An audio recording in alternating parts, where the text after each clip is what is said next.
memang zaman Yohanes Pembaptis dulu. Karena konsepnya bukan hanya menggembalakan sidang, bukan menjadi gembala sidang saja, tetapi menggembalakan kota. Haleluya. Dengan pemikiran bahwa gereja ini adalah barak tentara dan seluruh anggota gereja adalah pasukan-pasukan perangnya Tuhan. Seluruh anggota gereja adalah imam-imamnya Tuhan. Pelayanannya kemana? Pelayanannya bukan hanya di dalam, tapi pelayanannya juga keluar. Amin. Haleluya. Sekarang yang keenam. Nah, ini bagus. Hampir sama dengan yang kelima. Dari penekanan pada pelayanan dalam gedung gereja dan pada hari Minggu saja, menjadi pelayanan di luar gereja, pelayanan ke dunia. Ada dua macam gereja dalam pengertian ini. Yang pertama adalah church gathered, gereja yang berkumpul. Katakan sama-sama, gereja yang berkumpul. Church gathered, gereja yang berkumpul. Berkumpulnya kapan? Sama seperti sekarang. Besok kita akan berkumpul di gereja kita masing-masing. Itu gereja yang berkumpul. Tetapi seperti kata saya tadi, gereja yang berkumpul itu paling 2-3 jam dalam satu minggu. Kalau ikut 2 kali ibadah, maka 6-7 jam dalam satu minggu ibadahnya atau berkumpulnya. Lebih banyak waktu ada pada church scattered, gereja yang tersebar. Katakan sama-sama, gereja yang tersebar. Gereja yang tersebar. Dan pada waktu gereja tersebar, maka Tuhan mau gereja tersebar sambil memberitakan Injil. Gereja tersebar sambil memberitakan Injil. Kalau dalam seminar yang agak panjang, poin ini akan sangat bagus. Kita akan melihat bagaimana Tuhan sengaja membuat jemaatnya tersebar. Dan yang Tuhan mau adalah supaya jemaat tidak diam di satu tempat. Ketika jemaat diam di satu tempat dalam waktu yang lama, Tuhan akan memberikan penganiayaan supaya sengaja Tuhan membuat jemaat itu tersebar sambil memberitakan Injil. Itu kisah para rasul, semuanya seperti itu. Sejarah pertumbuhan gereja juga seperti itu. Tersebar sambil memberitakan Injil. Nah, saudara,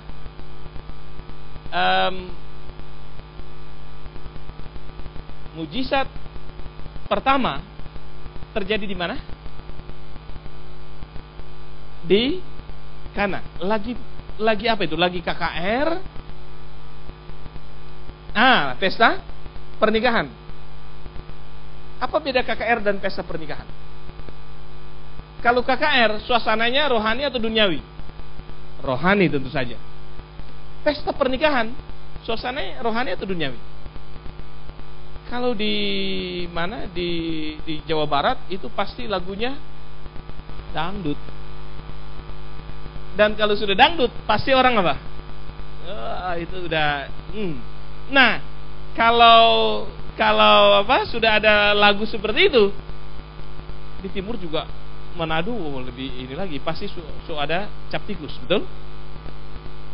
Atau kalau di Gorontalo.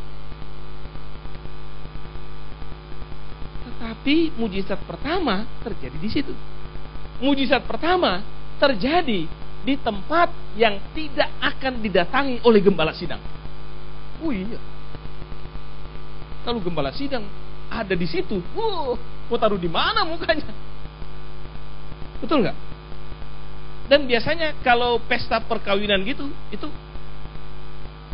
hari apa? Malam Minggu seperti ini kan? Masa gembala sidang malam Minggu? Tinggi pesta, ada orang mabuk-mabuk, harusnya siapin khotbah itu, begitu. Tapi justru itulah, di tempat itulah mujizat pertama terjadi. Intinya apa? Mujizat Tuhan juga terjadi bukan di suasana rohani. Mujizat Tuhan terjadi bukan di tempat rohani. Mujizat Tuhan bukan terjadi hanya di gedung gereja. Mujizat Tuhan terjadi juga di pesta perkawinan yang ada dangdutnya, yang ada orang mabuknya, orang mabuk-mabuk di situ. Tetapi disitulah pesta mujizat pertama terjadi. Di tempat yang hanya bisa didatangi oleh anggota jemaat, oleh jemaat-jemaat awam, yang gembala tidak akan pergi ke situ. Amin. Haleluya. Mana yang lebih banyak teman non-Kristen, gembala atau jemaat awam? Siapa yang lebih banyak punya teman non-Kristen, gembala atau jemaat awam? Iya. Sebab kalau sudah gembala, teman-temannya biasanya siapa? Ya, sesama gembala. Makanya luar biasa kalau ada gembala yang masih berbisnis. Bagi saya sebagai penginjil, oh bagus. Kenapa? Karena dia masih masih melekat kakinya di bumi gitu. Kalau yang lain ya temannya sesama gembala semuanya kan.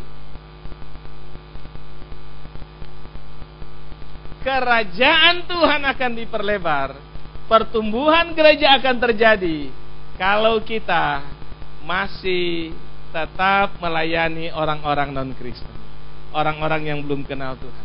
Kalau kita memperlengkapi jemaat kita, bukan hanya dalam gereja, bukan hanya pada waktu church gathered, tetapi memperlengkapi mereka untuk church scheduled, memperlengkapi mereka untuk tersebar. Saya baca dulu. Saya akan berhenti sampai di poin nomor 7 aja. Ini baru nomor 6.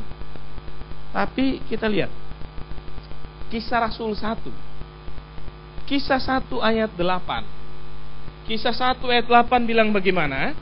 Tetapi kamu akan menerima kuasa kalau Roh Kudus turun ke atas kamu, dan kamu akan menjadi saksiku di mana?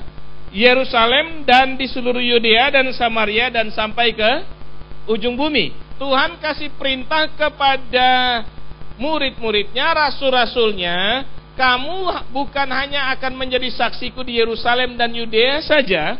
Yerusalem adalah kota di mana mereka memang sudah ada melayani di situ. Yudea adalah area di sekitar Yerusalem, yang area yang dekat dengan budaya yang sama. Bukan hanya melayani di Yerusalem dan Yudea saja, tapi mereka akan melayani di Samaria. Samaria itu sudah budaya yang berbeda. Orang Israel dan orang Samaria bermusuh-musuhan. Bukan hanya sampai di Samaria saja, tapi sampai ke ujung bumi. Akan tersebar sampai ke ujung bumi. Sayangnya, selama sekitar 7,5 tahun, jemaat rasul-rasul hanya ada di Yerusalem. Mereka nggak mau keluar. Mereka cuma ada di Yerusalem. Mereka hanya ada di gedung gerejanya. Mereka hanya menjadi church gathered. Mereka hanya berkumpul saja di gerejanya.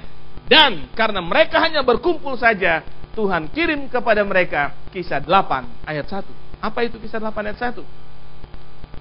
Kita lihat Kisah 8 ayat 1b. Pada waktu itu mulailah apa? Penganiayaan yang hebat terhadap jemaat di Yerusalem. Mereka semua kecuali rasul-rasul, kata berikutnya kita baca sama-sama. Tersebar. Katakan sama-sama, tersebar. Lihat kiri kanan dan bilang tersebar.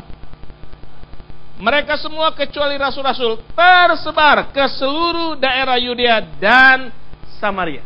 Akhirnya mereka keluar dari Yerusalem, pergi ke Yudea dan Samaria. Mereka keluar, mereka tersebar karena apa? Penganiayaan. Ayat 4, Kisah 8 ayat 4. Mereka yang apa? Katakan sama-sama, tersebar. Mereka yang tersebar itu menjelajah seluruh negeri itu sambil memberitakan Injil. Dengar baik. Tuhan lebih mementingkan Injilnya diberitakan di seluruh dunia daripada menjaga, jangan salah mengerti, Tuhan lebih mementingkan Injilnya disebarkan di seluruh dunia daripada menjaga orang Kristen dalam zona nyaman mereka.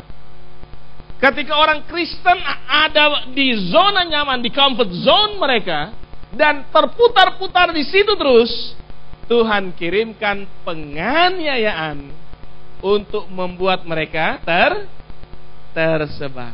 Bukan hanya tersebar sambil memberitakan Injil. Lihat kiri kanan dan bilang, lebih baik tersebar tanpa penganiayaan.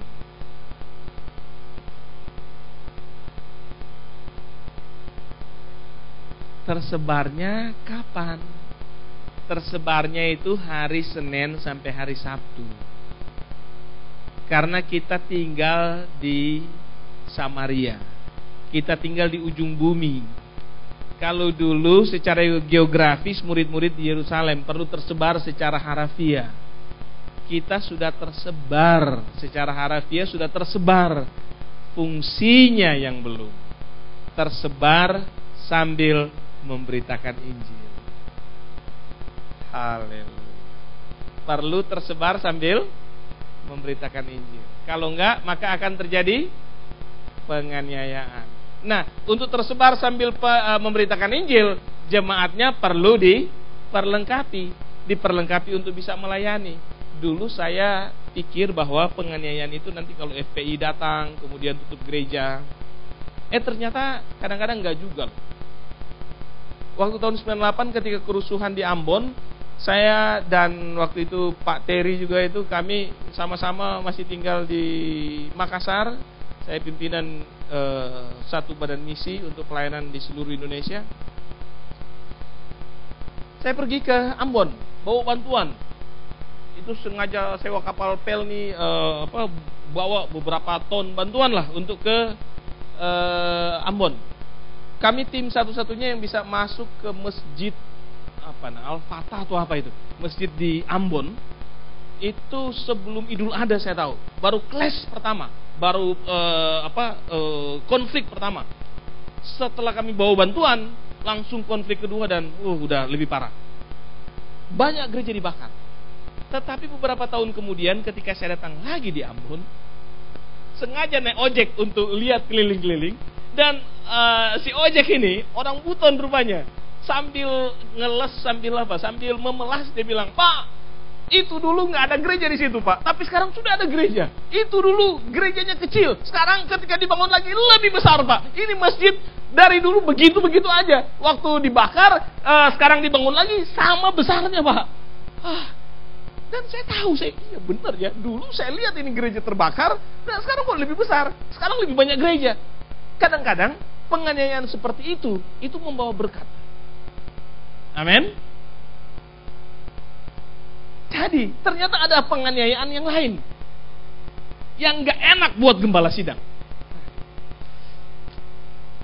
Ini gak apa-apa lah, gaya saya kalau di gembala-gembala juga seperti inilah, gak apa-apa. Alkitab kan, betul? Jadi begini, kalau kita tidak memperlengkapi anggota jemaat kita untuk melayani waktu tersebar, bukan hanya melayani dalam gereja loh, tapi melayani waktu schedule, waktu mereka keluar. Kalau tidak memperlengkapi jemaat kita untuk pergi pelayanan waktu hari Sabtu, Senin sampai Sabtu, maka Tuhan akan membuat penganiayaan. Saya mau tanya dulu. Biasanya gereja mana yang lebih aktif pelayanan keluar? Gereja yang sudah lama berdiri, sudah 100 tahun sinodenya berdiri, atau gereja yang baru 1 tahun, sinode yang baru 1 tahun mulai?